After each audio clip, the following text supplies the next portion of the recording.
കേരള രാഷ്ട്രീയത്തിൽ ഇപ്പോൾ വളരെയധികം ചർച്ച ചെയ്യുന്ന ഒരു പേരാണ് ചാണ്ടി ഉമ്മൻ എന്നുള്ളത്. പുതുപ്പള്ളി നിയോജക മണ്ഡലത്തിലെ MLA-യും ഉമ്മൻചാണ്ടിയുടെ മകനുമായ ചാണ്ടി ഉമ്മൻ വളരെ കുറച്ചു നാളുകൊണ്ട് തന്നെ രാഷ്ട്രീയത്തിൽ സജീവമായിരുന്നു. എന്നാൽ പോലും അദ്ദേഹത്തിന്റെ ഇപ്പോഴുള്ള പല നിലപാടുകളും അദ്ദേഹത്തിന്റെ തന്നെ കുഴി തോണ്ടുകയാണോ എന്നൊരു ചോദ്യം ഉയർന്നു വരികയാണ്.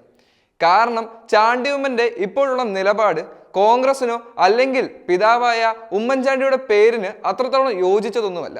പാലക്കാട് ഉപതെരഞ്ഞെടുപ്പിൽ രാഹുൽ മാങ്കൂട്ടത്തിന്റെ ഒപ്പം ചാണ്ടി ഉമ്മൻ കൂടെ നിൽക്കേണ്ട സമയത്ത് ചാണ്ടി ഉമ്മന് വെറും ഒരു ദിവസം മാത്രമാണ് അവിടെ കാണാൻ സാധിച്ചത്. അതിന്റെ ഏറ്റവും പ്രധാനപ്പെട്ട കാരണം എന്താണെന്നുള്ളത് ഇപ്പോഴും വ്യക്തമല്ല. പിതാവ് ഉമ്മൻചാണ്ടി സാറിന്റെ ഒരു വിധത്തിലുള്ള കഴിവോ അദ്ദേഹത്തിന് ഉള്ളതായിട്ട് ആരും പറയുന്നില്ല. മുടി ചെയ്യാതെ ചെരുപ്പില്ലാതെ നടന്നാൽ പിതാവിനെ പോലെ ആകില്ല എന്നതാണ് ഇപ്പോൾ എല്ലാവരും പറയുന്നത്. പുതുപ്പള്ളി നിയോജക മണ്ഡലത്തിന് പോലും കൃത്യമായ ഒരു MLA ആണോ താൻ എന്ന് പോലും സംശയിക്കേണ്ടിയിരിക്കുന്നു.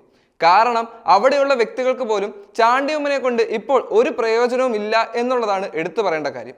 കാരണം പുതുപ്പള്ളിക്കാർക്ക് പോലും ചാണ്ടി ഉമ്മനെ കൊണ്ട് ഇപ്പോൾ വലിയ ഉപകാരമൊന്നും ഇല്ലെന്നാണ് അവിടുത്തെ നാട്ടുകാർ തന്നെ പറയുന്നത്. ഉമ്മൻചാണ്ടി MLA ആയിരുന്ന സമയത്ത് എല്ലാ ഞായറാഴ്ചയും സ്വന്തം പള്ളിയിൽ വന്ന് കുർബാന കൂടുകയും അവിടെയുള്ള ആളുകളോട് സംസാരിക്കുകയും അവരുടെ ആവശ്യങ്ങൾക്ക് വേണ്ടി മാക്സിമം ശ്രമിക്കുകയും ചെയ്യുന്ന നല്ലൊരു MLA-യും അതോടൊപ്പം തന്നെ മുഖ്യമന്ത്രിയുമായിരുന്നു. എന്നാൽ ചാണ്ടി ഉമ്മൻ MLA ആയ സമയത്ത് തറവാട് വീടിൽ നിന്നും മാറി വാടക വീട്ടിലേക്ക് താമസം മാറുകയും അത് മാത്രമല്ല MLA ആയിട്ട് ഇതുവരെയും പുതുപ്പള്ളിയിൽ നിൽക്കുന്നതായി കാണാൻ സാധിക്കുന്നില്ല. അതേസമയം പല രാജ്യങ്ങളിലും അദ്ദേഹം വിദേശയാത്ര ചെയ്ത് ഇപ്പോൾ രസിക്കുകയാണ്. അതിന്റെ അടയാളങ്ങൾ നമ്മൾ കണ്ടതുമാണ്. പല വിദേശ രാജ്യങ്ങളിൽ പോയി ചെയ്ത ഫോട്ടോകളെല്ലാം വളരെയധികം പ്രസിദ്ധവുമായിരുന്നു. എന്തുകൊണ്ടാണ് ചാണ്ടി ഉമ്മൻ ഇത്തരത്തിലുള്ള നിലപാടുകൾ സ്വീകരിക്കുന്നത് എന്നുള്ളതും വ്യക്തമല്ല. രാഹുൽ മാങ്കൂട്ടം വിജയത്തിന് മുമ്പും വിജയത്തിന് ശേഷവും ഉമ്മൻചാണ്ടി സാറിന്റെ കല്ലറ സന്ദർശിക്കാൻ ചെന്നപ്പോഴും ചാണ്ടി ഉമ്മനെ അവിടെ കണ്ടിരുന്നില്ല. ഒരു സഹപ്രവർത്തകനോ അല്ലെങ്കിൽ ഒരു പാർട്ടിയുടെ നേതാക്കളോ ആയ രണ്ടുപേരും തമ്മിൽ ശത്രുത വെച്ച് പുലർത്തുക എന്നതാണോ ഇതിന്റെ ഉത്തരം? ഒരുപക്ഷെ രാഹുൽ മാങ്കൂട്ടം ഇപ്പോൾ മികച്ച ഒരു നേതാവായിട്ട് വരികയാണ്. എന്നാൽ ചാണ്ടി ഉമ്മന്റെ ക്വാളിറ്റി എന്താണെന്നുള്ള ചോദ്യം വരികയാണെങ്കിൽ ഉമ്മൻചാണ്ടിയുടെ മകൻ എന്നത് മാത്രമാണെന്നാണ് ഇപ്പോൾ നാട്ടുകാർ പറയുന്നത്. ഒരുപക്ഷെ ഇത്തരത്തിൽ തന്നെ ചാണ്ടി ഉമ്മൻ തുടർന്നു പോവുകയാണെങ്കിൽ ഈ അടുത്ത ഇലക്ഷന് അദ്ദേഹം വിജയിക്കുമോ എന്ന കാര്യത്തിൽ സംശയം നിലനിൽക്കുകയാണ്. നല്ലൊരു പിതാവിന്റെ മകനായി ജനിച്ചാൽ മാത്രം നല്ലൊരു രാഷ്ട്രീയ നേതാവാകാൻ സാധിക്കുമോ എന്നുള്ളൊരു ചോദ്യം വളരെ പ്രസിദ്ധമാണ്. എന്നാൽ പോലും ജനങ്ങൾക്ക് വളരെയധികം വിശ്വാസമായതുകൊണ്ടായിരിക്കാം അദ്ദേഹത്തെ വിജയിച്ച് ജയിപ്പിച്ചത്. ആ വിശ്വാസത്തിനോട് ഒരു 10% നീതി പുലർത്തിയിരുന്നുവെങ്കിൽ ചാണ്ടി ഉമ്മന് ഒരു നല്ല നേതാവാകാൻ സാധിക്കുമായിരുന്നു. എന്നാൽ അദ്ദേഹം ഇപ്പോൾ എന്താണ് ചെയ്തുകൊണ്ടിരിക്കുന്നത് എന്നുള്ളത് വ്യക്തമാകുന്നില്ല. സ്വന്തം പാർട്ടിക്ക് തന്നെ കുഴി കുത്തുകയാണോ?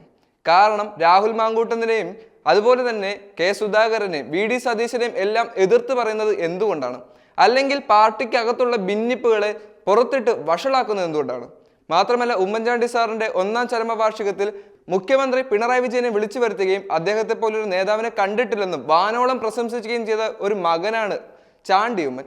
ഇത്തരത്തിൽ ചെയ്യുന്ന ഒരാൾ എങ്ങനെയാണ് നല്ല നേതാവാകുന്നത്? ഒരു പ്രതിപക്ഷത്തിന് എതിരെ നിൽക്കുന്ന നല്ല നേതാവ്.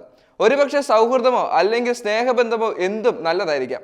എന്നാൽ ഉമ്മൻചാണ്ടി സാറിനെ പോലെ അല്ലെങ്കിൽ അദ്ദേഹത്തെ അത്രത്തോളം വ്യക്തിഹത്യ ചെയ്തിട്ടുള്ള ഒരു വ്യക്തി കൂടിയാണ് പിണറായി വിജയൻ. ഇത്തരത്തിലുള്ള ഒരു സാഹചര്യത്തിൽ ചാണ്ടി ഉമ്മൻ എന്താണ് ചെയ്യുന്നതെന്ന് ചാണ്ടി ഉമ്മന് പോലും കൃത്യമായി അറിയില്ലെന്ന് തോന്നുന്നു. എന്താണെങ്കിലും ഇനിയുള്ള ചാണ്ടി ഉമ്മന്റെ എല്ലാ പ്രവർത്തികളും ജനങ്ങൾ അതിജാഗ്രതയോടാണ് വീക്ഷിക്കുന്നത്. ഇനി എന്തെല്ലാം ഉണ്ടാകുമെന്നും അല്ലെങ്കിൽ ചാണ്ടി ഉമ്മന്റെ ഭാവി എന്താണെന്നും കേരളത്തിലെ ജനങ്ങൾ തീരുമാനിക്കണം.